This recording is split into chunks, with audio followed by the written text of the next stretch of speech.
Well, Chris Browne didn't just make readers around the world laugh at the exploits of Hagar the Horrible. He was also an inspiration to a new generation of artists and illustrators, including one right here in Sioux Falls. Browne died last week at the age of 70. As KELOLAND's Perry Groten reports, a good friend of his is crediting Browne for helping establish his own career.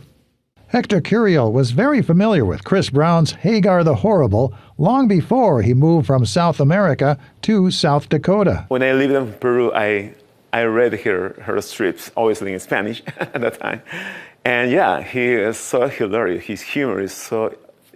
I put it on the same level like Peanuts, in my opinion. They are the same level of quality of art. The two artists crossed paths when they both lived in Sioux Falls.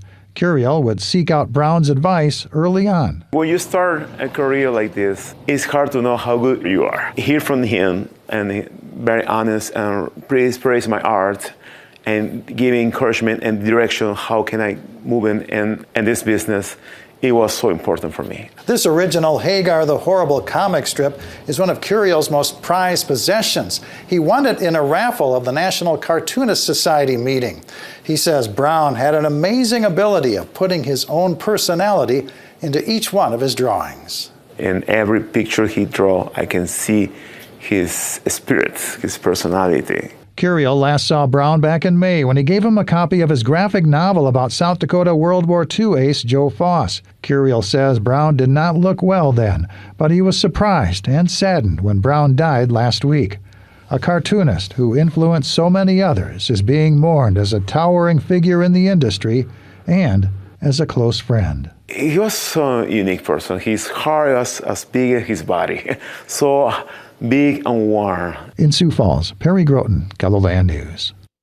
Curiel says that Browne was very honest in critiquing his work, but he says their conversations were always enjoyable because Browne was such a good storyteller.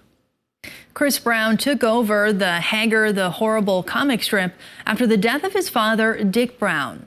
KELOLAND News spoke with Sally Browne, Chris's sister, about what her brother loved about the strip and its importance to her family. We all did it because it was our connection to our father. And so that's why we continue it. That's our main reason. It's our connection with him.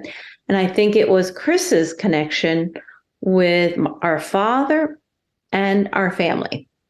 And to do it with his siblings, I think it was something he really loved to do too. You can hear more from Browne about Hagar the Horrible and her family's journey to comic strip royalty in the KELOLAND.com original by Jacob Newton, online now.